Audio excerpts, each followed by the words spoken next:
Measurement of scale या sometimes it's called the data का nature of data. वो basically measurement क्या होता है, आई थिंक ये सबको पता होगा, हम सिर्फ स्केल बता देते हैं। देयर आर 4 तरह की स्केल्स हैं measurement of scale: nominal, ordinal, sir recording कर लीजिए। इंटरवल, हो रहा है रेशियो। हो रहा है। मैम एक लाइन में जरा मेजरमेंट को बता दीजिए, इस लाइन में ही बताइए, कोई बताएगा मेजरमेंट क्या है? किसी खास नंबर के तहत असाइन करना ही मेजरमेंट है। मेजरमेंट किसी चीज, हाँ बताइए, मेजरमेंट क्या? बताइए मोनी मैम, बताइए। हाँ, मेजरमेंट का बहुत अच्छा बताई थी आप इसका। तो हमें भी नहीं याद है, बताइए क्या बताया था। मेजरमेंट समझिए, इसी को तोड़ दीजिए। मेजर का मतलब क्या होता है? नापना, तौलना, किसी चीज को आंकना। और मेंट वो कौन सी इकाई है जिसके थ्रू हम किसी चीज को नापते हैं, मापते हैं, आंकते हैं, आप कुछ भी कह दीजिए। अगर हमें किसी चीज, आपके पास टेबल होगी, बेड होगी, चेयर होगी, आपको मेजरमेंट, आपसे कहा जाए उस टेबल का मेजरमेंट करना है, उस टेबल मतलब उस टेबल की लंबाई चौड़ाई कितनी है, तो आप क्या करेंगे? एक इंच टेप लेंगे, उससे टेबल की लंबाई चौड़ाई ऊंचाई सब बता देंगे। आपसे अगर कोई ये कहे किसी स्पेसिफिक यूनिट के थ्रू किसी चीज का आकलन आपका मेजरमेंट कहलाएगा। यही सही है? यही बोले थे, स्पेसिफिक मेजरमेंट। एक बार रिपीट कर दीजिए मैडम, लास्ट लाइन एक बार रिपीट करें, मैंने क्या बोला था? किसी स्पेसिफिक इकाई के थ्रू, किसी स्पेसिफिक यूनिट के थ्रू एक किसी वस्तु का या किसी चीज का आकलन, नापना, तौलना, मूल्यांकन करना, दैट इज मेजरमेंट। मेजरमेंट की बहुत सारी डेफिनेशंस मिल जाएंगी।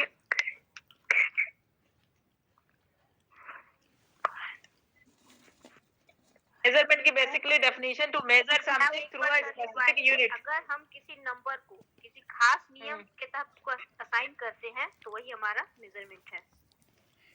किसी नंबर को किसी नियम के अनुसार हाँ असाइन करना ही मेजरमेंट है। हाँ, तो ये भी काफी हद तक सही है। और एक हमको याद है, आप बताई थी कि मेजरमेंट वो है जो किसी भी टेस्ट के थ्रू किसी मतलब पार्टिकुलर किसी एरिया, मतलब किसी भी क्वालिटी को मेजर करने का जो होता है। हाँ, तो किसी टेस्ट के थ्रू, किसी यूनिट के थ्रू, पता है ना, किसी इकाई के थ्रू हम एक पर्टिकुलर एरिया को नापना। इसमें कुछ भी आ सकता है। देखो, एक स्पेसिफिक इन्होंने बताया किसने बताया था? सत्यम मैम, संगीता मैडम ने बताया अभी कि एक किसी खास या स्पेसिफिक इकाई के थ्रू कुछ यही बताया। आपने नंबर असाइन करना, तो नंबर आप किस चीज पे असाइन करोगे? कोई चीज तो होगी ना, उसका मूल्यांकन करोगे तभी तो आप नंबर असाइन करोगे। और अभी मूल्यांकन हम ये नहीं कह सकते कि 1 किलो दूध है या 1 लीटर आपका सब्जी है। हर चीज का यूनिट स्पेसिफिक है। खास नियम के तहत किसी चीज का मापन, दैट इज मेजरमेंट। मेजर किसी चीज का नापना मेजर होता। मेंट किस चीज के थ्रू नापा जा रहा है। किसी चीज का नापना एक स्पेसिफिक नियम के तहत या स्पेसिफिक यूनिट के तहत, वो आपका मेजरमेंट होगा। ठीक है? स्पेसिफिक डेफिनेशन मुझे नहीं पता, जो अंडरस्टैंडिंग के अकॉर्डिंग मैंने समझा दिया। यही है मैम, किसी टेस्ट के थ्रू किसी स्पेसिफिक पर्टिकुलर एबिलिटी को मापना ही मेजरमेंट कहलाता है। किसी खास नियम जैसे कहते हैं, या किसी स्पेसिफिक यूनिट के थ्रू, स्पेसिफिक टेस्ट के थ्रू किसी चीज को मापना मेजरमेंट, किसी नंबर को नापना। हाँ, अब आपका आता है स्केल ऑफ मेजरमेंट। नॉमिनल जी, जिसमें आपकी 4 स्केल्स की बात की गई है: nominal, ordinal, interval and ratio. Nominal scale आपका लीस्ट नंबर, जिसे कहा जाए सबसे वीकेस्ट स्केल है नॉमिनल। नॉमिनल में क्या होता है? बेसिकली उसमें किसी की आइडेंटिटी बताई जाती है। वो नेमिंग करता है, किसी को पहचान देना, किसी को पहचान प्रोवाइड करना, वो आपका नॉमिनल में आएगा। हम कहें कि मोनी मैम, फरजाना मैम, अनुराग मैम सर और Sangeeta ma'am, Namita ma'am, whatever, तो ये सबकी अपनी पहचान है, सबकी आइडेंटिटी है। अगर हम मोनी मैम का नाम लेंगे तो दैट मीन्स सबको समझ में आ जाएगा कि ये मोनी मैम कैसी है, कितनी अच्छी है पढ़ने में, कितनी हार्ड वर्किंग है, कितनी अच्छी स्पीकर है, वो आएगा। अगर हम बात करते हैं नमिता मैम के, तो फौरन आप लोगों के दिमाग में जाएगा नमिता मैम जो है हमेशा हाई स्कोरर होती है इस ग्रुप में, या नमिता मैम की कॉन्सेप्ट बहुत अच्छे हैं जनरल साइकोलॉजी में या किसी भी चीज में। तो ये आपकी बेसिकली आप कैटेगराइज कह सकते हैं, या आप ये कह सकते हैं कि आइडेंटिफिकेशन की बात की जाती है। अगर हम जेंडर की बात करें, मेल और फीमेल, जहां मेल का नाम आएगा फौरन आपके माइंड में उसकी कैरेक्टरिस्टिक्स आ जाएंगी, फीमेल का नाम आएगा तो फीमेल की कैरेक्टरिस्टिक्स आ जाएंगी। हिंदू मुस्लिम की बात हो सकती है, रूरल अर्बन की बात हो सकती है, किसी भी कैटेगरी की बात जो आइडेंटिफिकेशन दे रहा है। तो इस तरह का मेजरमेंट आपके नॉमिनल स्केल में आएगा। अब बात आती है कि नॉमिनल स्केल में कौन कौन सी स्टैटिस्टिक्स अप्लाई होती है। आपको अगर सेंट्रल टेंडेंसी देखनी है तो नॉमिनल स्केल में मोड अप्लाई होता है, ठीक है जी मैम।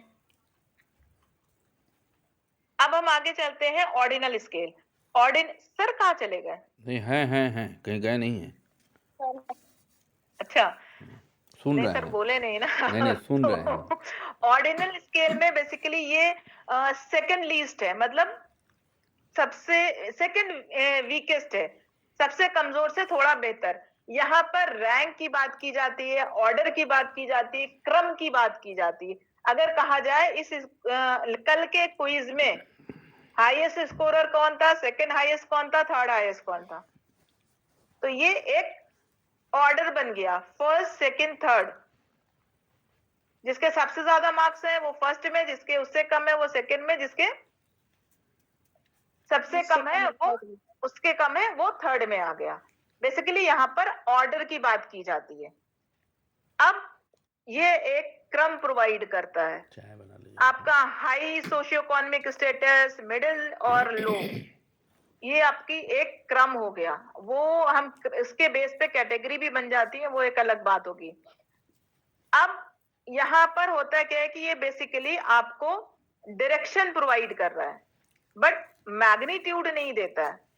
आपको ये तो पता चल रहा है कि टॉप में कौन है, सेकंड कौन है, थर्ड कौन है, बट आपको एग्जैक्ट ये नहीं पता चलेगा कि किसमें कितना डिफरेंस है। माइट बी पॉसिबल फर्स्ट और सेकंड वाले में पॉइंट का ही डिफरेंस हो और सेकंड और थर्ड वाले में 10 नंबर का डिफरेंस हो। तो आपको ये तो पता चल रहा है, डायरेक्शन तो पता चल रहा है, कौन टॉप पे कौन लीस्ट है। बट इसमें उसको हमने बताया था कि करोड़पति भी होगा, एक मामूली करोड़पति भी होगा।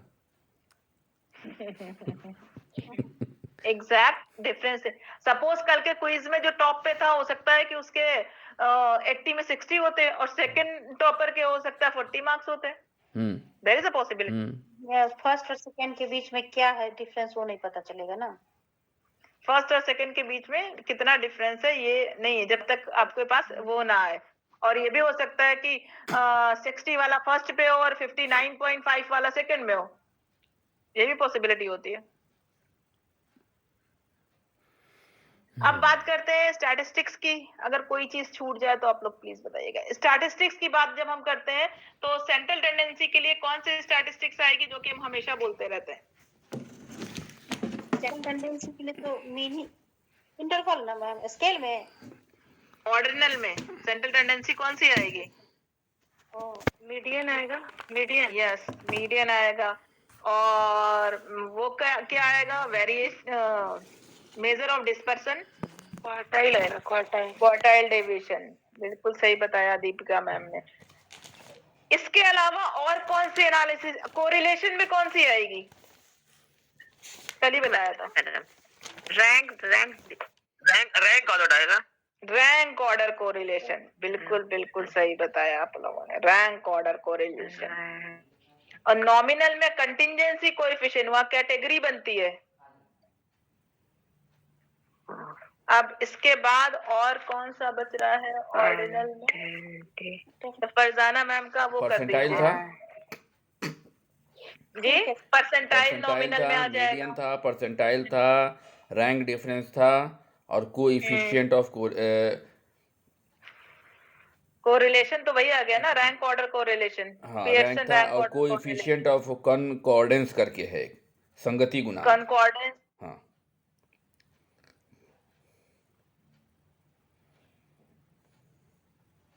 किसी चीज का दूसरा नाम दिया होगा या उसी का कुछ घुमा फिरा कर दिया होगा।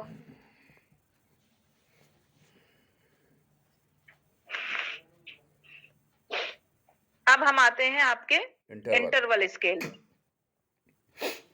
इंटरवल स्केल में बेसिकली क्या होता है, दोनों कैटेगरीज होती हैं, अवेलेबल होती हैं, नॉमिनल की भी मिलेंगी, ऑर्डिनल की भी मिलेंगी। उसके बाद इंटरवल में क्या होता है कि जितने भी इंटरवल होते हैं उसमें गैप इक्वल होता है। ऑर्डिनल में आपको डायरेक्शन मिल रहा था, मैग्नीट्यूड नहीं मिल रहा था। इंटरवल स्केल में क्या होगा, 2, 4, 6, 8, 10, 12, 14, सबके बीच में देखिए 2 का ही गैप मिलेगा आपको। इक्वल इंटरवल होता है, इसमें इक्वल इंटरवल की बात होती है, और ये स्टैंडर्डाइज्ड मेजर होता है। यहां पर जनरली पैरामीट्रिक टेस्ट यूज होते हैं।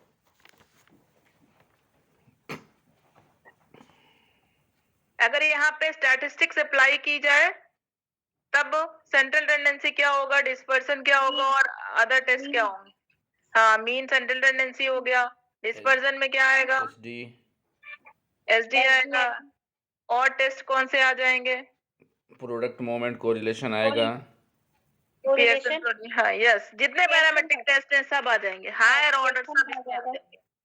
अनोवा भी आ जाएगा इसमें। एक बहुत इंपॉर्टेंट चीज जो हमेशा कंफ्यूज करता है इंटरवल और रेशियो स्केल में, इंटरवल स्केल में 0 आर्बिट्रेरी होता है। मान के चलते हैं, और आखिरी रेशियो में एब्सोल्यूट 0 फिक्स होता है, एब्सोल्यूट 0 होता है। इंटरवल स्केल में नंबर्स एज्यूम्ड होते हैं। इसको ऐसे बताया जाए रेशियो कि जो नेचुरल साइंस वाले लोग हैं, ठीक है, वो रेशियो स्केल का यूज़ करते हैं जहाँ पर ज़ीरो क्लियर होता है। जैसे मीटर है तो ज़ीरो से अगर हम मीटर की बात करें तो 100 सेंटीमीटर बराबर 1 मीटर, तो ज़ीरो से उसको मेज़र करेंगे। वहाँ एज्यूम नहीं होता है, वहाँ ज़ीरो एब्सोल्यूट होता है। 0 एब्सोल्यूट होता है। इस पे इंटरवल स्केल में जो नंबर्स होते हैं वो एज्यूम्ड नंबर होते हैं, हाइपोथेटिकल नंबर्स होते हैं। रेशियो स्केल में फिक्स वैल्यूज होती हैं, वैल्यूज फिक्स होती हैं, 0 भी फिक्स होता है। ये बहुत कंफ्यूज करता है कि 0 आरबी फिक्स किस में होगा, इंटरवल में होगा या रेशियो में होगा। देखिए ऊपर के तीनों स्केल में ज़ीरो नहीं है, सब में आर्बिट्रेरी है, सब में हाइपोथेटिकल है, लेकिन लास्ट वाला जो रेशियो है वही। सर ऑर्डिनल में 0 हो सकता है, ऑर्डिनल वो में भी आपके ज़ीरो, समझ में आ जाए, हो ऑर्डिनल में सकता ज़ीरो है, हो सकता है, लेकिन ऑर्डिनल में हो सकता है। जनरली जो बुक में डिस्कस किया गया है वो बताया गया कि सिर्फ लास्ट वाले में ही जो है रेशियो में ही। हाँ 0 फिक्स और 0 आर्बिट्रेरी की जनरली बात की गई है। ये हायर ऑर्डर स्टैटिस्टिक्स की बात की गई है, स्टैंडर्डाइज्ड होते हैं, ज्यादा ऑब्जेक्टिविटी की बात करते हैं, वो चीजें हो गई। सपोज क्लास में किसी के 50 मार्क्स हैं, किसी के 40 हैं, किसी के 0। अब जैसे क्विज वाले में जिसको 0 होते हैं, अगर वो टॉप 10 में आ रहा था तो क्या उसको टॉप 10 में नहीं रखते? जनरली ऐसा होता नहीं है, जनरली ऐसा नहीं होता है।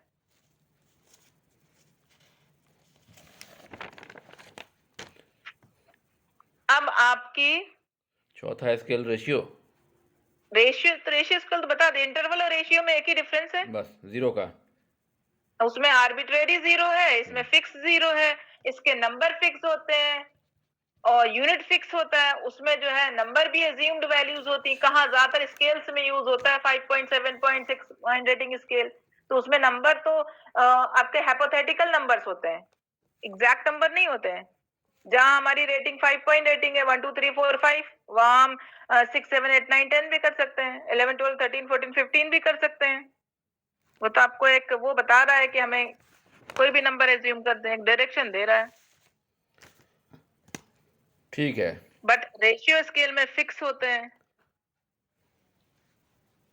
1 ग्राम, 1 लीटर, 1 मिलीमीटर, हाइट हो गया, वेट देखना हो, डिस्टेंस देखना हो, कितने ये सब एंगल है, हाँ, इन सब में जीरो फिक्स। फिक्स है। एनी क्वेश्चन, एनी क्वेरी, इसमें सारी पैरामीट्रिक स्टैटिस्टिक्स आती हैं आपके इंटरवल और रेशियो स्केल में। अच्छा, इसके बाद हम लोग आ जाएं नॉन पैरामीट्रिक स्टैटिस्टिक्स नॉमिनल और ऑर्डिनल में। किसी का कोई डाउट है, कोई क्वेश्चन है? ऑब्जेक्टिव ये भी होता है मैडम, क्या रेशियो ऑब्जेक्टिव स्केल भी होता है ना ये? रेशियो ऑब्जेक्टिविटी होती है। हाँ हाँ, रेशियो में तो ऑब्जेक्टिविटी होगी, बता तो रहे हैं, जितने भी पैरामीट्रिक टेस्ट हैं, हायर ऑर्डर स्टैटिस्टिक्स है, वो सब आपके इंटरवल और रेशियो स्केल में आती है। और रेशियो तो मोस्ट जिसे कहा जाए स्ट्रॉन्गेस्ट स्केल है।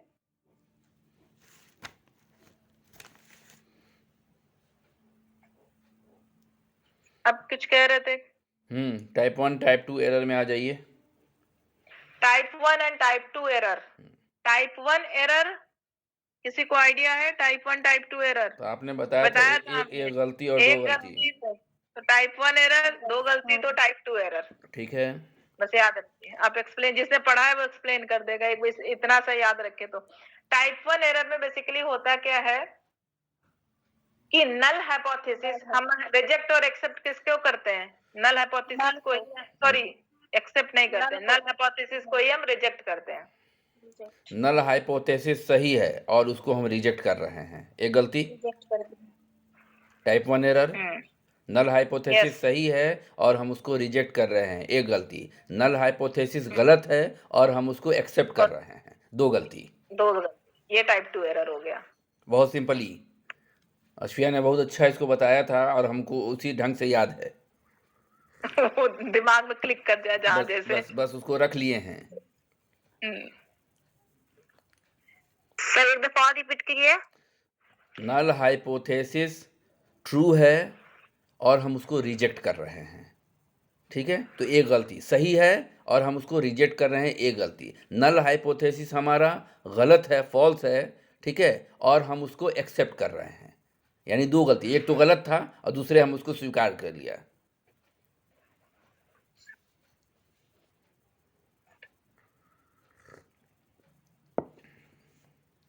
इसको टाइप एरर, अल्फा एरर और बीटा एरर के नाम से भी हम लोग जानते हैं। टाइप 1 एरर अल्फा एरर बोलते हैं, टाइप 2 एरर बीटा एरर। हमसे पूछा गया था कि स्टैटिस्टिक्स में कितने एरर होते हैं। कभी चीजें याद आती हैं, कभी नहीं भी याद आती हैं। टाइप 1 टाइप 2 एरर, तो उन्होंने कहा और नहीं होता है, मुझे बिल्कुल नहीं याद आ रहा था, क्योंकि तो स्टैंडर्ड एरर ऑफ मीन हो सकता है। हाँ, स्टैंडर्ड एरर भी हो सकता है, ठीक है। क्या चीज sir? Standard error of deviation हो सकता है, SED। Standard error basically standard error ही है, उसको आप मीन भी ले लीजिए, वो भी ले लीजिए। टाइप 1 एरर, टाइप 2 एरर और स्टैंडर्ड एरर, उसी में मीन और डेविएशन दोनों ही आ जाएगा। एक तो बोल देती है कि क्वेश्चन एरर नहीं आएगी इसमें। हाँ नहीं, लेकिन रीजन ये था ना कि जहाँ पे एरर की बात हुई तो टाइप 1 टाइप 2, टाइप 1 और टाइप 2 के बाद वहां नहीं दिमाग जा रहा था कि ये तो स्टैंडर्ड एरर ऑफ मीन, पूरा तो मीन है ना। स्टैंडर्ड एरर ऑफ मीन और standard error of deviation, generally error तो टाइप 1 और टाइप 2 ही होते हैं। अरे कभी कभी होता है, कभी कभी कोई चीज़ एकदम अब वही ना बता रहे थे कि रोज़ पढ़ा रहे हैं पीनियल ग्लैंड से मेलाटोनिन निकल रहा है, मेलाटोनिन की पूरी कहानी कह दिया हमने कि हम दवा ला के रखे अरे हैं, देख सर के ही वो नींद नहीं आ याद आ जाती रहा है। था, टी टेस्ट कब यूज होता है, पूरी राम कहानी सुना दी, एक वर्ड नहीं याद आ रहा था कि डिफरेंस, सिर्फ मीन का डिफरेंस देखते हैं। हाँ, मीन का डिफरेंस देखते हैं बस। मीन डिफरेंस है, जनरली हम लोग क्या कहते हैं कि दो ग्रुप के बीच में डिफरेंस नहीं, देखना दो होता है ग्रुप तो के हम टी मीन्स टेस्ट के यूज बीच में करते हैं। डिफरेंस देखते हैं, उसका असल मीन डेफिनेशन के नहीं बीच है, में मीन के डिफरेंस बीच में देखते डिफरेंस हैं, देखते हैं। असल डेफिनेशन यही है। चलिए, टाइप 1 और टाइप 2 क्लियर है, किसी को कोई दिक्कत नहीं है? अच्छा, एक अगर हम लोग हाइपोथेसिस के कैरेक्टर बता दें कि गुड हाइपोथेसिस किसको बोला जाए, क्योंकि सब तो लोग वो तो रिसर्च डिटेल कहानी है। नहीं एक एक पॉइंट बता दीजिए। जैसे हम बोलते हैं कुछ, अगर आपको लगे ठीक है कि हाइपोथेसिस जो है वो टेस्टेबल होना चाहिए, पार्सिमोनी होना चाहिए, कम खर्चीला जिसको बोले, लॉजिकल होना चाहिए, कॉम्प्रिहेंसिव जी होना चाहिए, एग्जिस्टिंग जी थॉट से रिलेटेड होना चाहिए, बिल्कुल सही ठीक है। बात है। तभी और तभी एक चीज़ हमने देखा था कि पॉजिटिव होना चाहिए। एक चीज़ हमको ये क्लियर कीजिए, जहाँ हम जानना चाहते हैं कि हाइपोथेसिस जो है, गुड हाइपोथेसिस वो निगेटिव नहीं होता है। गुड हाइपोथेसिस नेगेटिव नहीं होता है। नेगेटिव से यहाँ क्या कहना चाह मतलब रहे हैं? नकारात्मक नहीं बनाते, जैसे पॉजिटिवली कोरिलेटेड बताते हैं हम, निगेटिवली कोरिलेटेड हम ऐसा हाइपोथेसिस को गुड हाइपोथेसिस नहीं बोलते हैं।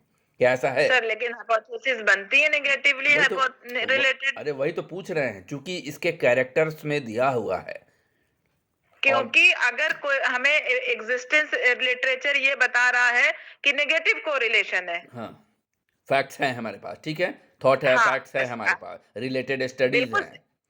हाँ रिलेटेड स्टडीज है, तब तो फिर हम बनाएंगे ही बनाएंगे। हाँ, अगर हम इसके ये देख एक लें कैरेक्टर में हमने कि पढ़ा था, स्ट्रेस और इसीलिए हम स्ट्रेस जानना और चाह रहे थे कि इसको डाला जाए या नहीं डाला जाए, क्योंकि बहुत सारे थेसिस में निगेटिव कोरिलेशन लोग बनाते हैं, ये ठीक है। हमें देखना पड़ेगा इसको कि इसका हो सकता है इसका मीनिंग कुछ और हो, कहना कुछ और चाह रहे हो, उसका इसलिए कि एक्सप्लेनेशन नहीं था कहीं। हाँ, इसलिए कि अभी आज किसने थेसिस भेजा है अपना, हाँ शांभवी ने, उनके थेसिस में भी एक बना हुआ है ये हाइपोथेसिस जो है नहीं वो। सर, वेल एग्जिस्टिंग फैक्ट है ये। बहुत सी ऐसी चीजें हैं कि एक बढ़ेगा तो एक घटेगा। हम्म अगर स्ट्रेस बढ़ रहा है तो परफॉर्मेंस घटेगी, और ये एग्जिस्टिंग फैक्ट है। स्ट्रेस बढ़ेगा तो एकेडमिक आपकी परफॉर्मेंस कम होगी। तो इसके लिए हम हाइपोथेसिस क्या बनाएंगे? सिर्फ बना सकते हैं there is a relation between stress and health. नहीं, अगर हमें वन टेल्ड बनाना है और आपके पास लिटरेचर अवेलेबल है तो आप टू टेल क्यों बनाएंगे? अब तो ये भी कहा जा रहा है कि टू टेल नहीं वन टेल बनानी चाहिए। तो रुक जाइए, लिटरेचर आपके बस अब पास रुक क्लियर जाइए, कट है तो वन टेल में बनाएंगे। बस रुक जाइए यहीं पर। अब बता दीजिए इन लोगों को वन टेल्ड और टू टेल्ड। अच्छा, वन टेल्ड और टू टेल्ड, देखिए अभी हाइपोथेसिस की बात हुई, सर ने बोला कि हमें बनाना चाहिए there will be significant relationship between stress and academic performance, कि स्ट्रेस और एकेडमिक परफॉर्मेंस के बीच में सिग्निफिकेंट रिलेशनशिप होगा। वन टेल्ड एक डायरेक्शन दिखा रहा है पॉजिटिव। टू टेल्ड सर, ना एक मिनट, टू हाँ। टेल्ड है सर, टू टेल्ड है। होगा रिलेशन होगा, ये नहीं पता कि पॉजिटिव होगा कि नेगेटिव होगा। टू टेल्ड सिग्निफिकेंट, अच्छा सिग्निफिकेंट रिलेशनशिप बोला है ना आपने, सॉरी हमको लगा कि इसमें कोई डायरेक्शन नहीं है। हाँ, जिसमें डायरेक्शन नहीं है, डायरेक्शन हाँ नहीं ठीक है है, वो टू टेल्ड। ठीक है, डायरेक्शन अगर नहीं हम है। ये कहें कि स्ट्रेस जो है वो एकेडमिक परफॉर्मेंस से निगेटिवली रिलेट करेगा, निगेटिवली आ गया तो ये वन टेल्ड, वन टेल एक डायरेक्शन है, ठीक है। यस। या अगर हम ये कहें कि मेहनत करेंगे तो परफॉर्मेंस बढ़ेगी, बढ़ेगी वन टेल वन टेल्ड। बढ़ेगी तो वन टेल, घटेगी तो वन टेल, और प्रभावित होगी तो टू टेल। जो डायरेक्शन बताएगी वो one tailed, non direction to tailed. ठीक है, डायरेक्शनल और नॉन डायरेक्शनल भी होती है। जैसे कहा जाता है ना कि आपकी दो हाइपोथेसिस है, एक नल हाइपोथेसिस है, एक अल्टरनेट हाइपोथेसिस। तो नल हाइपोथेसिस तो जिसमें कोई डिफरेंस नहीं है, there will be no significant difference between two things. तो क्या नल हाइपोथेसिस, एक मिनट मैम, नल हाइपोथेसिस अगर हम ये कहें कि वेरिएबल्स के बीच में कोई भी डिफरेंस नहीं है, कोई रिलेशनशिप नहीं है, कोई प्रेडिक्शन नहीं है, वो नल हाइपोथेसिस। जी। दूसरा आपका होता है ऑल्टरनेट हाइपोथेसिस, जो ये बताता है कि रिलेशन भी है, डिफरेंस भी है, प्रेडिक्शन भी है। लेकिन अल्टरनेट हाइपोथेसिस फर्दर दो चीजों में कैटेगराइज होती है। एक होता है आपका डायरेक्शनल, दूसरा होता है नॉन डायरेक्शनल। इसी को मैम बोला गया। यस, डायरेक्शनल हाइपोथेसिस में वन टेल्ड काम करता है और नॉन डायरेक्शनल में टू टेल्ड काम करता है। बेसिकली हम ये कह सकते हैं कि अल्टरनेटिव हाइपोथेसिस हम बनाते हैं, उसमें वन टेल्ड और टू टेल्ड दोनों ही सम्मिलित होते हैं, आप दोनों में से कोई यूज़ कर सकते हैं, ठीक है। लेकिन जब हम नल हाइपोथेसिस बनाते हैं तो उसमें हम मान के चलते हैं कि देयर इज़ नो रिलेशनशिप, हम मान ही के चलते हैं कि कोई संबंध नहीं है, और जब अल्टरनेटिव देखिए बनाते हाँ हैं तो वो हम ठीक संबंध है, मान के जब चलते हैं वो कि संबंध है। हाँ जब वो हाँ अब वन पॉजिटिव टेल है, टू टेल नेगेटिव आप है, या सिर्फ संबंध है, ठीक है, पॉजिटिव और सर नेगेटिव सर मान सर के, हाँ सर हाँ, sir ji, one tail two tailed hypothesis में आप तब बोलिए जब वो पूछे, और अगर नहीं पूछे तो आप वन टेल टू टेल्ड बताइए ही मत, वरना वो कहीं और भी निकल जाएगा। आप ये बताइए कि हाइपोथेसिस दो तरह की होती है, एक नल हाइपोथेसिस हो गई और एक ऑल्टरनेट हाइपोथेसिस हो गई। नल हाइपोथेसिस में जहां पर कोई प्रीवियस फैक्ट अवेलेबल नहीं हो, एग्जिस्टिंग लिटरेचर ना हो, प्रीवियस कोई स्टडी ना हो, तब नल हाइपोथेसिस फॉर्मुलेट की जाती है। अच्छा मींस कि हमें नहीं मालूम जी। इसको H0 बोलते हैं कि HO बोलते हैं? एच नॉट, एच नॉट, नहीं, जीरो H लिखा not हुआ है, 0 O है कि नॉट वो है, ओ मतलब नहीं जीरो होता है, है, जीरो होता नॉट है, है नॉट मतलब का जीरो है, मतलब जीरो होता जीरो, है, ठीक है, नॉट का और मतलब उधर जीरो, H1 है, एच नॉट होता है। H1 है, H1 ठीक है। Ashia ma'am, Ashia ma'am, there is ji, no ji. significant difference. यहाँ पे difference का मतलब effect है? जब नो नहीं, लग गया, डिफरेंस का मतलब डिफरेंस है, इफेक्ट क्यों है? जब नो लग गया जो नल हम हाइपोथेसिस, हाइपोथेसिस बनाते हैं सर, हम्म उसमें तीन तरह की बातें करते हैं, या रिलेशनशिप, या डिफरेंस, या इफेक्ट। तो हम तो रिलेशन देख यहाँ रहे हैं पे ना, डिफरेंस का मतलब क्या होगा?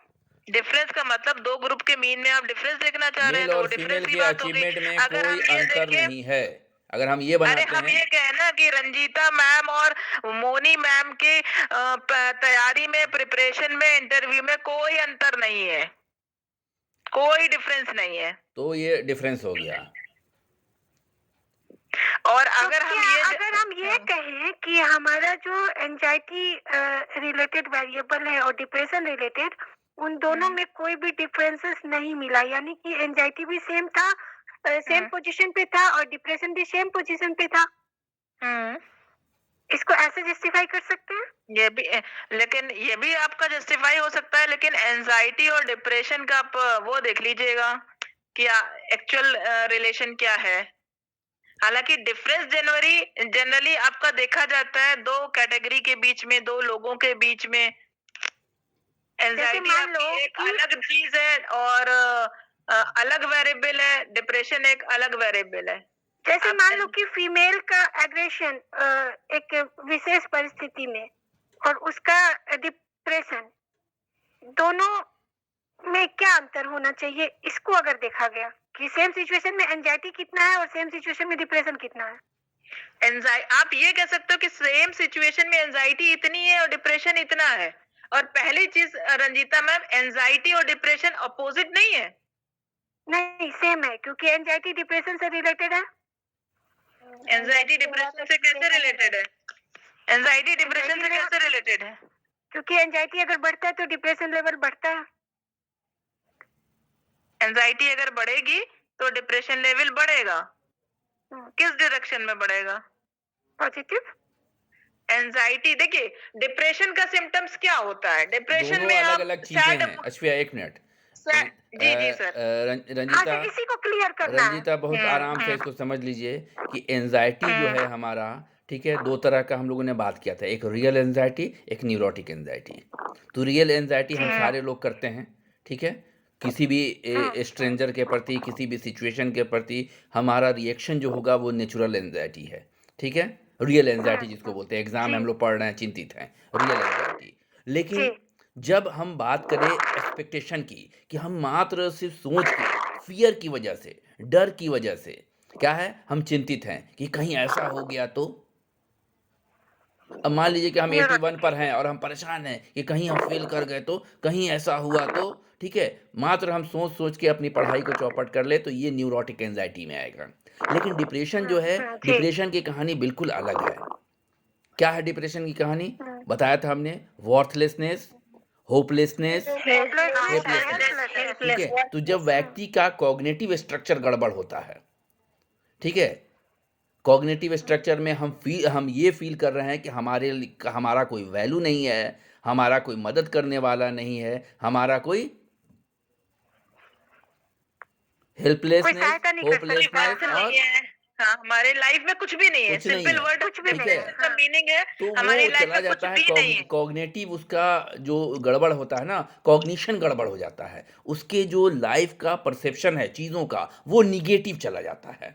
एंजाइटी में हम निगेटिव नहीं जाते हैं, एंजाइटी वही में हम चीज पॉजिटिव ही एंजाइटी और रहते हैं, डिप्रेशन लेकिन सिर्फ हाँ फियर एक होता साथ है, एग्जिस्ट ही नहीं करेगा। वहाँ सिर्फ फियर है। हो गया सर एंजाइटी में जस्टिस फियर है और यहाँ पर निगेटिविटी है। जस्टिफाई और दो वेरिएबल में तो वैसे भी हो गया डिफरेंस सर नहीं होता है, यही क्योंकि जानना चाह रहे थे। वेरिएबल दो अलग अलग चीजों को बता रहा होता है, दो कैरेक्टरिस्टिक को बता रहा होता है।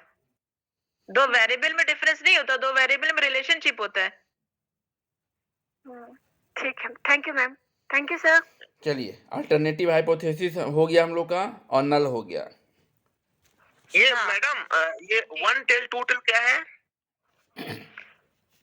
वन जब हम हाइपोथेसिस बनाते हैं, ठीक है, तो हाइपोथेसिस में अगर हम डायरेक्शन देते हैं, ये है क्या टाइप्स आपके हाइपोथेसिस क्या है सर? ये मतलब है क्या ये? टाइप ऑफ हाइपोथेसिस बनाने, अल्टरनेटिव हाइपोथेसिस देखिए बेसिकली दो तरह के हाइपोथेसिस की बात की गई है कि हाइपोथेसिस एक हमारा नल हाइपोथेसिस है और एक हमारा अल्टरनेटिव हाइपोथेसिस है। नल हाइपोथेसिस का मतलब होता है कि नो डिफरेंसेस, हम किसी दो वेरिएबल के बीच में डिफरेंसेस को पहले ही बता रहे हैं कि सच एंड सच वेरिएबल्स में कोई डिफरेंसेस नहीं है, ठीक है, हम मान के चल रहे हैं कि दोनों में कोई अंतर नहीं है, ठीक है। आ गया तो नल हाइपोथेसिस क्या होगा, रिजेक्ट हो जाएगा, ठीक है। और अगर नहीं आया, दोनों में अंतर नहीं आया, तो नल हाइपोथेसिस एक्सेप्ट हो जाएगा कि जो हम मान के चले थे वो आ गया। अल्टरनेटिव हाइपोथेसिस वो हाइपोथेसिस है जिसमें हम क्या करते हैं,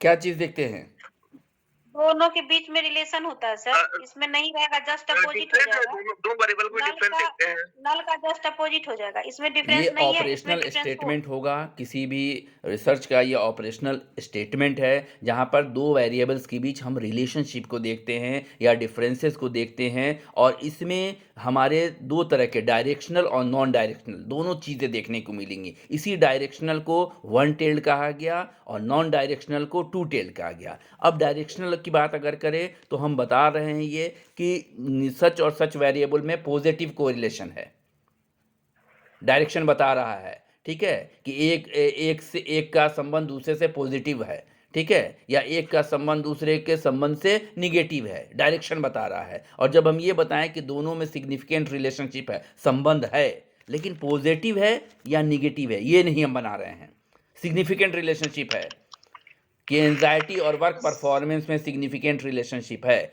ठीक है। तो एंजाइटी या हम कहें कि स्ट्रेस और वर्क परफॉर्मेंस में सिग्निफिकेंट रिलेशनशिप है, तो ये सिग्निफिकेंट रिलेशनशिप निगेटिव भी ले जा सकता है, हमको पॉजिटिव भी ले जा सकता है, क्योंकि स्ट्रेस हमारा मोटिव का काम भी करता है। तो कितने लेवल में स्ट्रेस मिलेगा तो हमारा परफॉर्मेंस इंक्रीज कर जाएगा, और उससे ज़्यादा स्ट्रेस बढ़ेगा तो वही रिजल्ट निगेटिव में चला जाएगा। तो यहाँ पर नॉन डायरेक्शनल हो गया, ठीक है। तो नॉन डायरेक्शनल जब होगा तो वो टू टेल्ड होगा, और डायरेक्शन अगर जब हम बता रहे हैं कि ये पॉजिटिवली कोरिलेटेड होगा, स्ट्रेस बढ़ेगा तो परफॉर्मेंस खराब होगा, तो हम मान के चले अगर ये तो ये वन टेल्ड होगा। डायरेक्शन है इसमें कि एक जो है दूसरे को खराब कर रहा है, निगेटिव इफेक्ट डाल रहा है, ठीक है श्विया? जी सर। ओके सर हेलो, सिर्फ पॉजिटिव ही डाला, निगेटिव भी तो डाल सकता है हम सर, दोनों ही बोला ना, तो वो भी वन टेल होगा। तो हमने दोनों ही तो दोनों ही बोला कहा है, ना, पॉजिटिव या नेगेटिव। हमने तो दोनों की बात बस कही। जान लीजिए कि डायरेक्शन प्रोवाइड करे, बस इतना देखिए जान लीजिए। ऑल्टरनेट के दो ही टाइप हैं, एक डायरेक्शनल होता है और एक नॉन डायरेक्शनल होता है। जो डायरेक्शन प्रोवाइड करता है वो आपका वन टेल टेस्ट हो जाता है, वो आपका पॉजिटिव और नेगेटिव हो जाएगा। अच्छा, जो नॉन डायरेक्शनल है, हाँ बोलिए बोलिए। नॉन डायरेक्शनल है जहां पर आपको डायरेक्शन नहीं पता है कि पॉजिटिव डायरेक्शन में जाएगा कि नेगेटिव डायरेक्शन में जाएगा, वो आपका नॉन डायरेक्शनल कहलाता है। होती दोनों अल्टरनेट हाइपोथेसिस है। शांभवी, जी सर। आप अपना हाइपोथेसिस खोलिए, स्क्रीनशॉट जो आपने लिया था, अच्छा सर। और आप बताइए कि वो पढ़िए एक लाइन और बताइए कि वो कैसा हाइपोथेसिस है, नल हाइपोथेसिस है, अल्टरनेटिव हाइपोथेसिस है, डायरेक्शनल है या नॉन डायरेक्शनल है, आप खुद बताइए, फिर सारे लोग बताएंगे।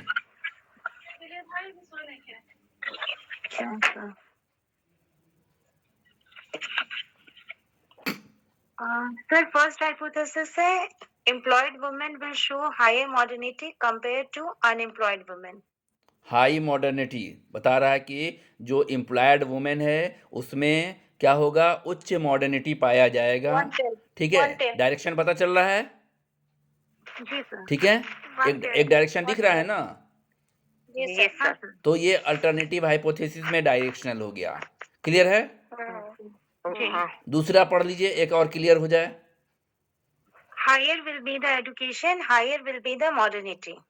अगर ये हाई है ये तो भी दूसरा भी direction हाई है, ये भी डायरेक्शनल है। तो 1 टेल हुआ सर। हाँ, एक बढ़ रहा है तो दूसरा भी मान रहे हैं कि बढ़ेगा। ठीक है, क्लियर है?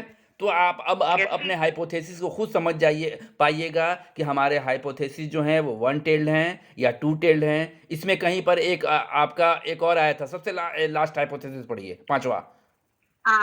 There will be a significant and negative correlation between dependence, pronouns and modernity. ठीक है, ये भी 1 टेल। निगेटिव कोरिलेशन, ये भी 1 tail sir. 1 tail. 1 tailed. Very good. ठीक है, चलिए आप इस हाइपोथेसिस को जरा फिर से रिपीट करिए। There will be a significant and negative correlation between dependence, pronouns and modernity. Okay, significant and negative. Significant and नहीं लगना चाहिए था मेरे ख्याल से। Significant, yes sir. हाँ। सिग्निफिकेंट अलग चीज है एंड नेगेटिव।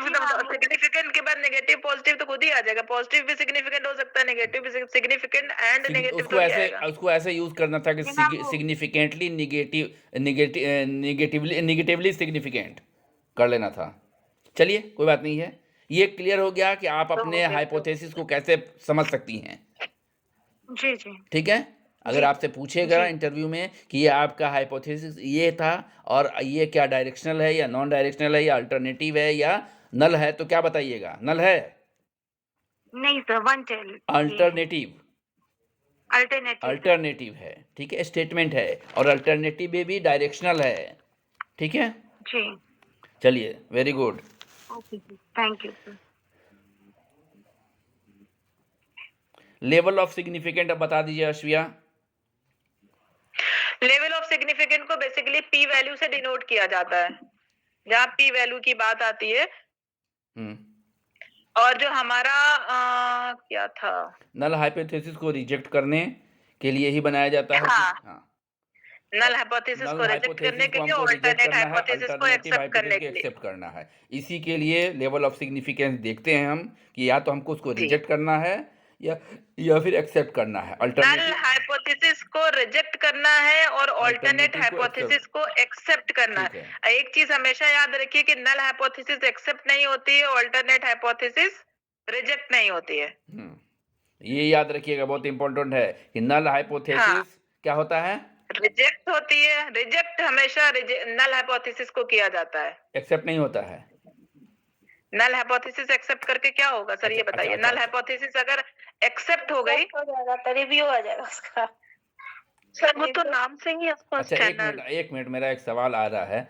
जब हम लोगों ने टाइप 1 एरर पढ़ा था, ठीक है, तो उसमें नल हाइपोथेसिस जो था वो ट्रू था और हम उसको रिजेक्ट कर रहे एक्सेप्ट कर रहे हैं, सॉरी हाँ, हम उसको रिजेक्ट कर रहे हैं। ठीक है, हाँ। तो नल हाइपोथेसिस का रिजेक्शन हो रहा है वहां।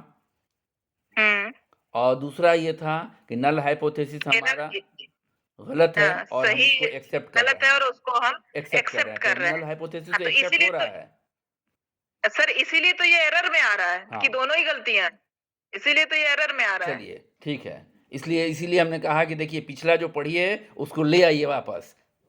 यही हम लाने की यही हम कोशिश कर रहे थे कि टाइप 1 टाइप 2 दोनों में आपका नल हाइपोथेसिस ही होती है। ठीक है, नल हाइपोथेसिस रिजेक्ट होती है, ऑल्टरनेट एक्सेप्ट होती है। ठीक है, नल हमेशा रिजेक्ट होगा, अल्टरनेटिव हमेशा एक्सेप्ट होगा। एक्सेप्ट होगा, ये कोशिश होती है। अभी सर ने मुझसे क्या बोला था? पी मैडम, पी वैल्यू बोले थे मैडम।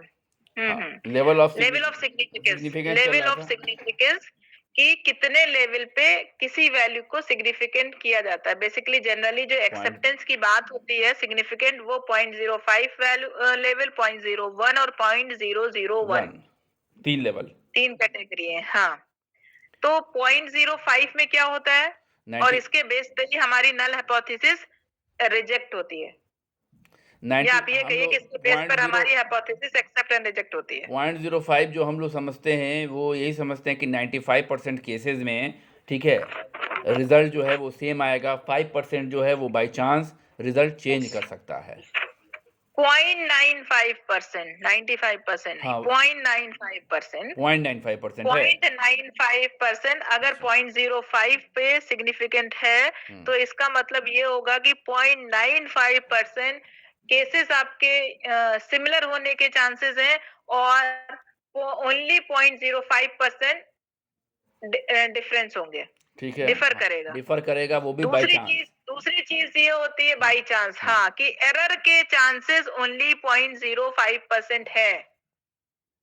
ठीक है, एक उस दिन रहमान सर ने भी इसको लेके कुछ बता रहे थे, मैंने बाद में ज्वाइन किया था। चलिए 0.01 99 0.99 0.01 आपका 0.99 हो गया। 0.99 ओनली 0.01% के चांसेस हैं, जैसे आप एरर के, लेमैन में 99% हाँ कहें, हाँ और 1% एरर के चांसेस है बाई चांस। ठीक है, और 0.001 दैट मीन्स 99.9%, ठीक है, या 0.99%, हाँ ठीक है, ये आपके सिमिलर होंगे। ओनली 0.01% एरर के चांसेस होंगे।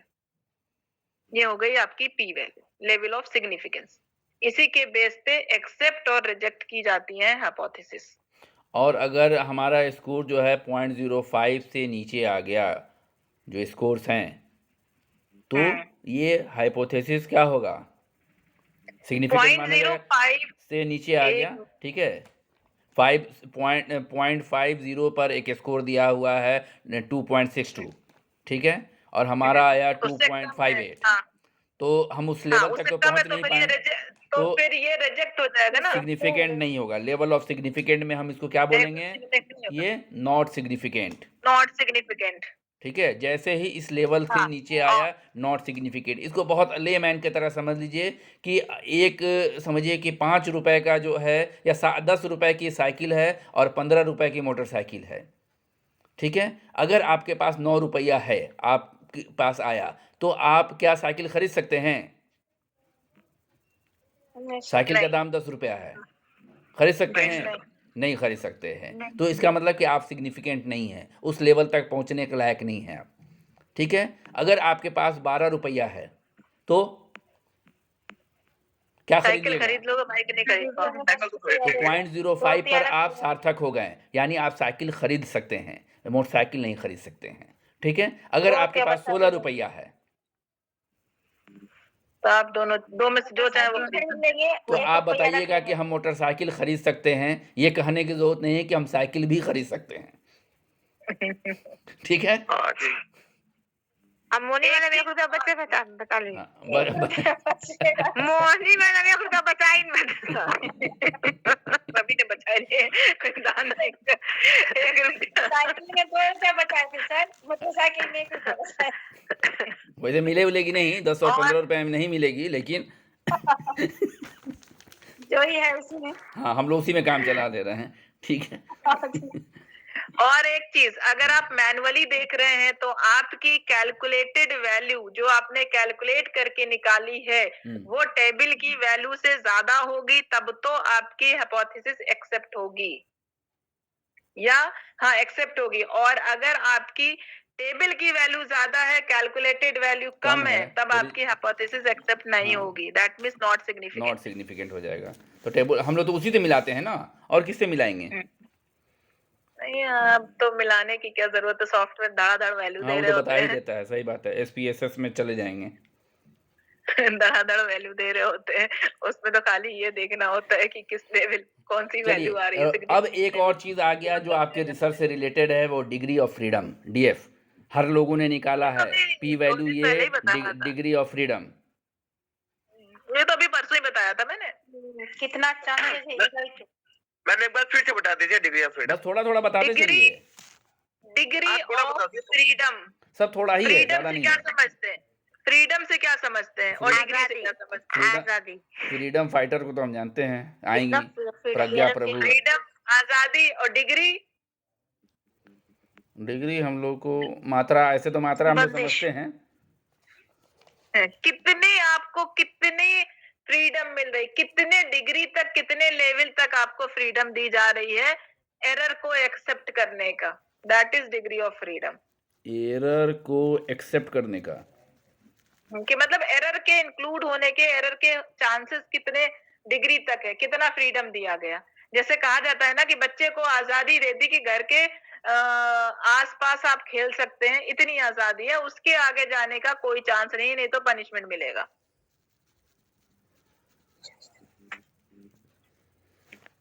तो एरर को एक्सेप्ट करने की कितनी डिग्री तक फ्रीडम दिया जा सकता है, इसको डिग्री ऑफ फ्रीडम। एरर के होने के चांसेस या एक्सेप्ट किया, एरर के कितने चांस होते हैं, उसको कितने डिग्री आजादी दी गई है, फ्रीडम दिया गया है, that is degree of freedom.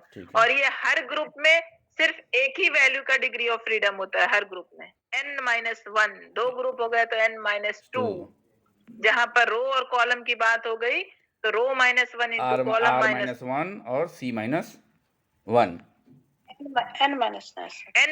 ANOVA में n-1 इंटू k-1 और उसमें ऐसे समझिए, आपका काई स्क्वायर में C-1 इंटू t-1। ऐसे बता दीजिए कि अनोवा में n-1 मतलब नंबर -1, k बराबर कॉलम, ग्रुप k बराबर ग्रुप वैसे है। कर ले, हाँ। लेकिन के को ट्रीटमेंट बोलते हैं। हाँ, यहाँ हम लोग ग्रुप से ज्यादा आसानी समझ रहे, जितने ग्रुप है उतना ट्रीटमेंट है।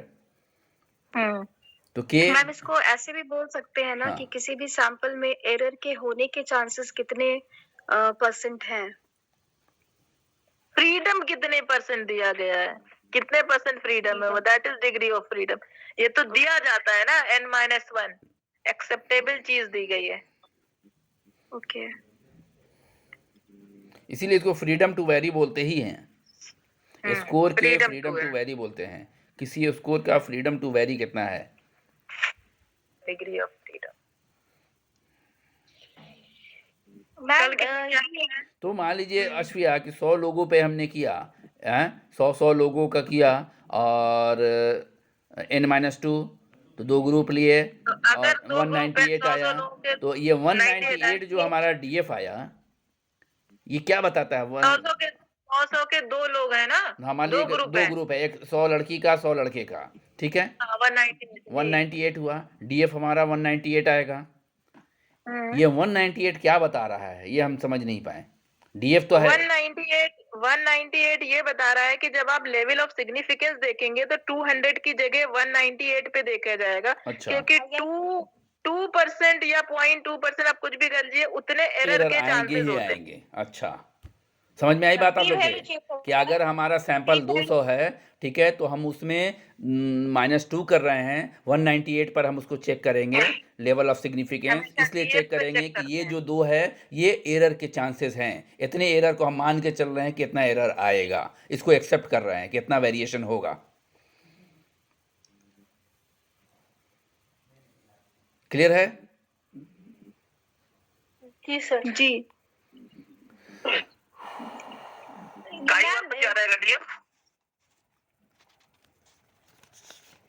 उसका C-1 इंटू t-1 होता है, टोटल -1 इंटू कॉलम -1, कुछ इसी तरह से। अच्छा, ये बताइए अश्विया कि लेवल ऑफ सिग्निफिकेंस और पी वैल्यू अलग अलग चीजें क्या है? Level of significance Ashwiya ji, level of significance और पी वैल्यू हाँ अलग अलग चीजें हैं। लेवल ऑफ सिग्निफिकेंस नहीं सर, लेवल ऑफ सिग्निफिकेंस का ही सिंबल है पी वैल्यू, डिनोट करते हैं पी वैल्यू से। इसीलिए तो पूछ रहे हैं कि उसी पी पर वैल्यू डीएफ का लेवल वैल्यू ऑफ देखेंगे ना significance. Sir. Ma'am DF P जो देखेंगे डीएफ के वैल्यू पे देखेंगे। क्या मोनी मैम? हम जो डीएफ जो हम निकाले हैं ना सर, 198 जो मेरा निकला है, उसी का सिग्निफिकेंस जो चेक करेंगे वो पी पर चेक करेंगे। पी वैल्यू या लेवल ऑफ सिग्निफिकेंस हम 198 पे चेक करेंगे, डीएफ पे चेक करेंगे, 200 पे नहीं करेंगे, 198 पे चेक करेंगे। पी वैल्यू जो हम चेक करेंगे वो 198 पे चेक करेंगे। हाँ। या पी वैल्यू को हम ये सीधे कहेंगे डीएफ पे चेक करेंगे, टोटल नंबर पे नहीं चेक करते हैं। नहीं, हालांकि बहुत कम डिफरेंस होता है, वही कितने एरर के चांसेस होते हैं। ये जो 198 आया यही मेरा पी वैल्यू हो गया ना। अरे वो मेरा डीएफ है। 198 सुनिए, 198 आपका डीएफ हो गया 200 सैंपल का, वो भी 2 ग्रुप के 200 सैंपल का डीएफ हो गया 198 और पी वैल्यू होती है आपकी लेवल ऑफ सिग्निफिकेंस की किस 0.05 पर लेवल सार्थक पे हुआ या अच्छा 0.01 पे हुआ? 0.1 पे या उसका चैट 0.00 बना हुआ रहता है, उसका टेबल बना रहता है ठीक है। पीछे, बस उसको देख लेना है हमको। रिग्रेशन तो हम लोगों ने कल देखा था मेरे ख्याल से। पैरामीट्रिक नॉन पैरामीट्रिक बताया था। अब कल क्या देखना है ये बता दीजिए आप लोग मुझे, अभी मुझे क्वेश्चन पेपर बनाना है। ठीक है, हम अश्विया हम मैसेज कर देते हैं, ठीक है? ठीक है सर, ठीक है? ठीक है। ठीक था क्लास? फीडबैक बहुत अच्छा मजा आया? बहुत अच्छा सर।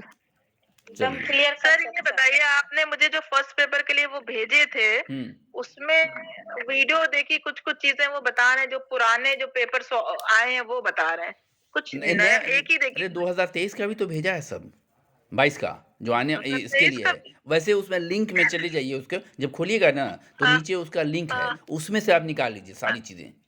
अच्छा, हमने टीसीएस एकेडमी में देख रहे थे तो वो तो बता रहे थे कि टीसीएस वाला उतना हिस्ट्री के बढ़िया लिए पढ़ा बुक नहीं रहा पढ़िए, है। वो उसके लिए वो टाइम नहीं है।